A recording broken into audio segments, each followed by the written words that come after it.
So, as you've heard in the introduction, for quite a few years I've been working at the KBS, and I was a city dramaturge and a dramaturge of many productions in both theater and dance, both inside the theater and in public space.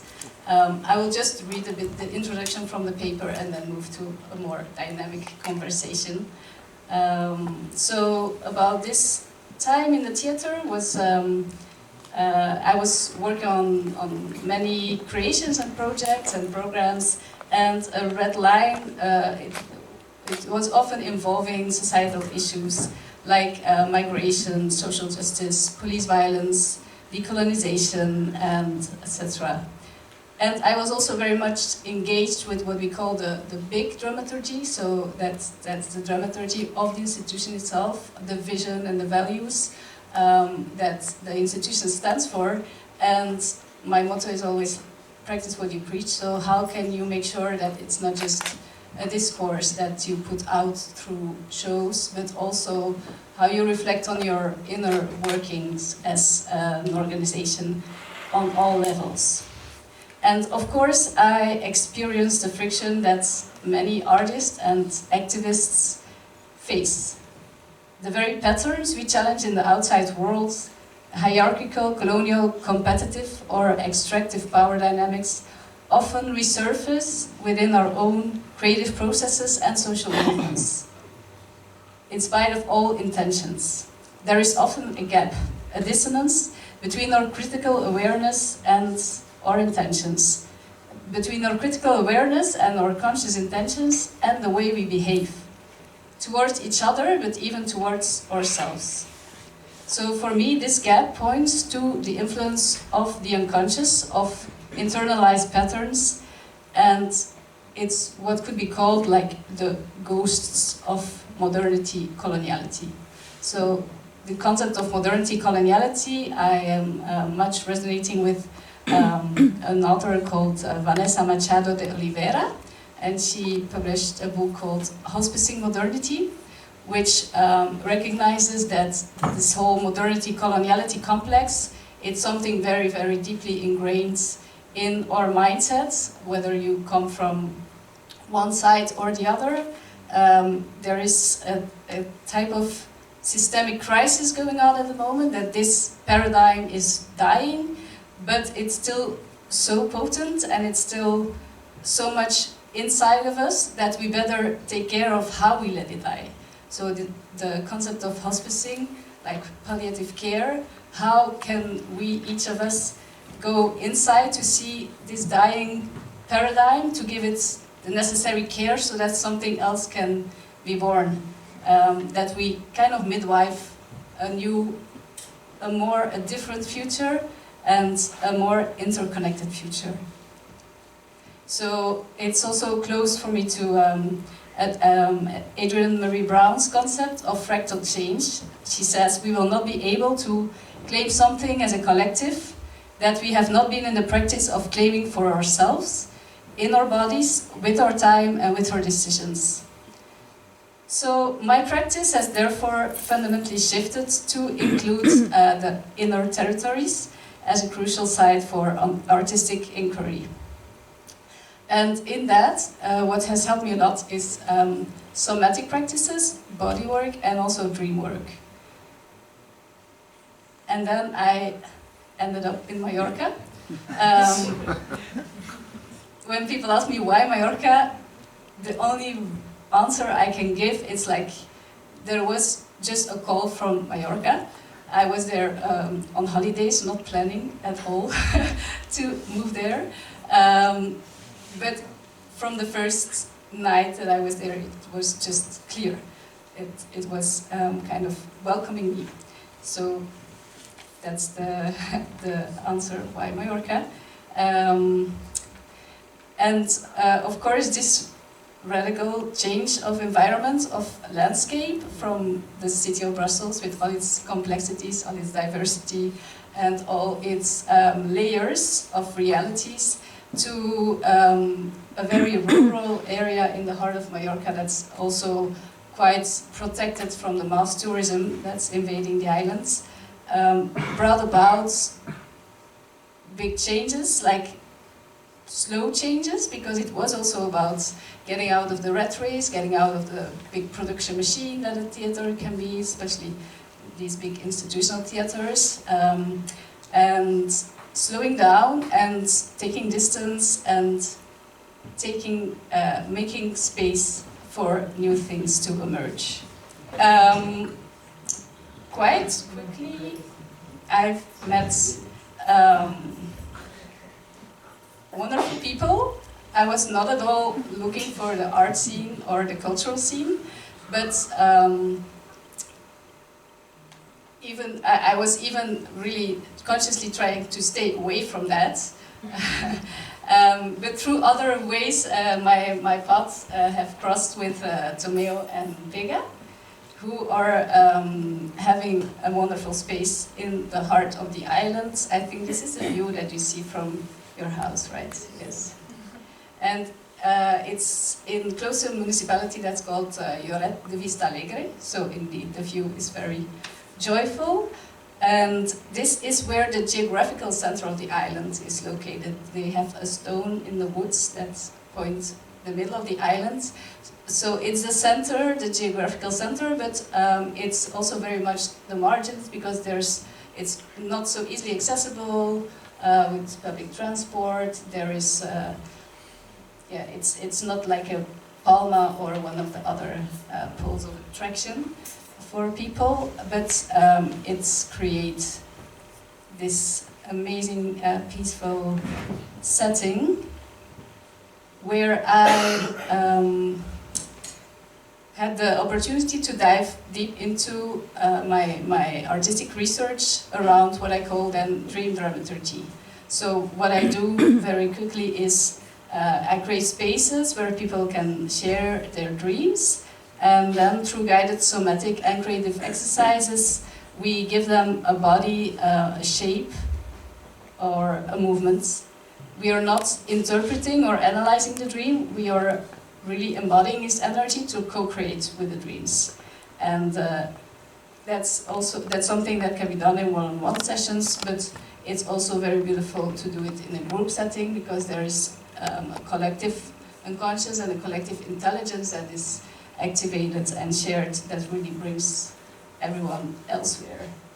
And one of the first moments to experiment with that in a group setting was something organized by Pega, Tomeo as well, which was called the Way of the Circle. Maybe you can tell a little bit about the concept. Thank you, Kristin. So I come a little bit from a different background. I'm half Iranian also, and it's been 6 years I'm living in Mallorca with Tomeo, creating this space. So as an Iranian also, we learn so fast to, if the government don't give it to you, just do it yourself. So that's so much inside of me wherever I go, and listening to the other people also, it made me realize that it's not just us, because we face the same thing, and we realize there's so much bureaucracy, so much paper, so much things, and at the end of the day you are without energy to create something that really make a change. So from the first moment, this was very clear. Tomeo, he had his own reasons, but we shared that we wanted to do something that is kind of independent. And we started, so one of the things that we created was to open a space for different types of dialogues and different types of creation that not necessarily put everything so much structure, and open this kind of a space where you can be more horizontal, but also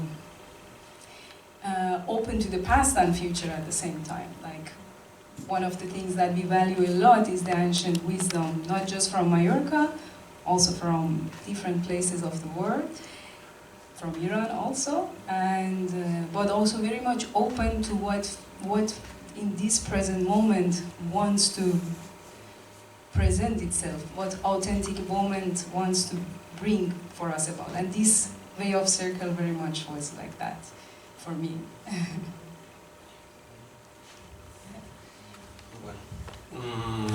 Jo som Tomeu Gomila, he sentit que volíeu que sentissin diferents llenguatges, aquí poden xerrar en català antic de Mallorca, però no m'entendrà ningú, o sigui que millor as we are very international in Mallorca, I can speak French, English, German, I will do it in English. It was about the way of the circle that Kristin and Pega were talking. Is very interesting. It's an experience of doing a workshop without a leader. So we have to move everybody, listen to everybody. It was very hard at the beginning because we didn't know what to do. You don't want to do too much and too less. So you have to listen to everybody. What are we going to do? What is it? Is a workshop? So we had to move all together, and finally we arrived to very interesting things after some hours, some days, some interesting results using dreams, using dance, improvisation, and this is one of the things that is inspiring me to move together in this circle. In our creation space in Es Clot is really in the countryside, is very nice, is not a touristical place, and we're trying to find a place as a sanctuary for feeding our souls, our bodies, and through creation. So it's not about eating some fast pizza and coffee and do some hours rehearsal or creation and then going here, there. No, you stay there, you come, stay some days, and it's like a retreat place for creation. It's very good for the initial time of a creation, exposing different ideas and gathering together the energies of the different creators and trying to find out something together. And this started with when we met with Pega, so like 6 years ago, that more or less the COVID. After many years I was in dance theater creation, professional creation, and I was looking for something authentic, something that touched my soul. So that was a little bit to include other people in these creation processes, not to do it as a professional artist and then and separate it, so include everybody.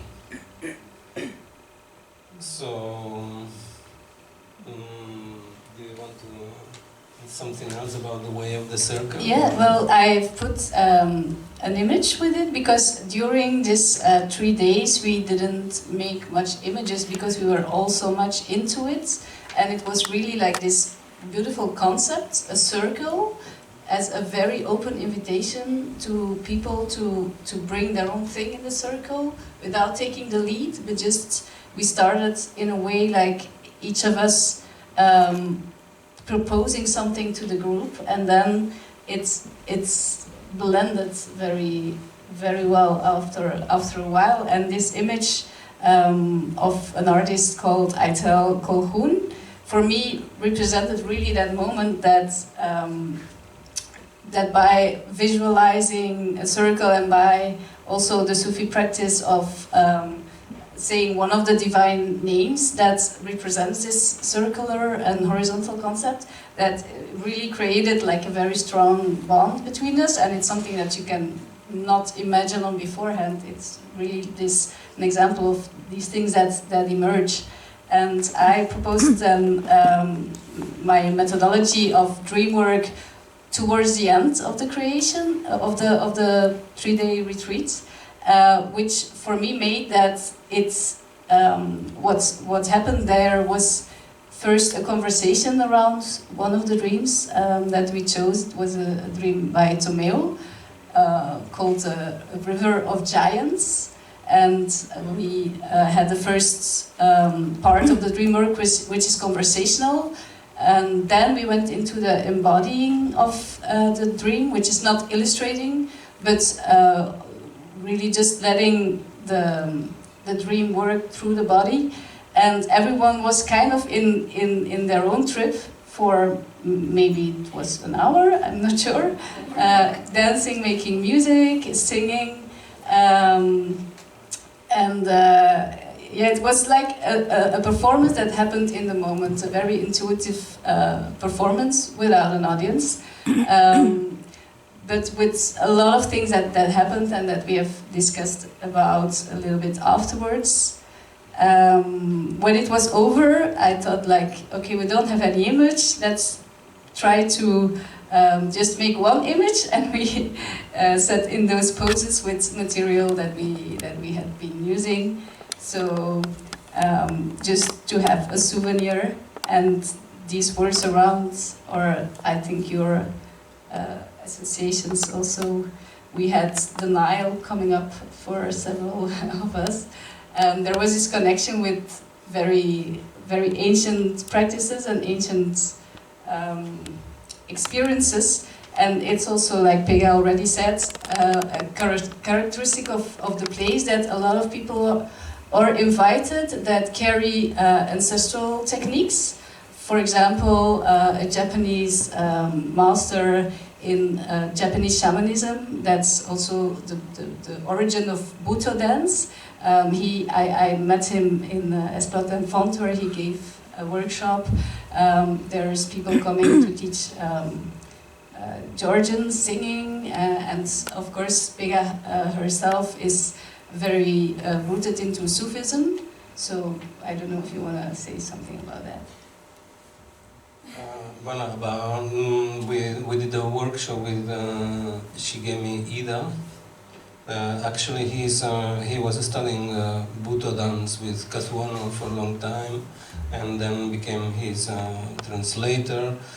And then after started to mix with something that he learned from the grandmother, some shamanic knowledge, and he started mixing these two things of the shamanism and Buto dance. This is the kind of workshops, the kind of work that we are interested in and we are welcoming, like the ones that not only from a urban life or contemporary, but also they have a deep tradition in different parts of the world.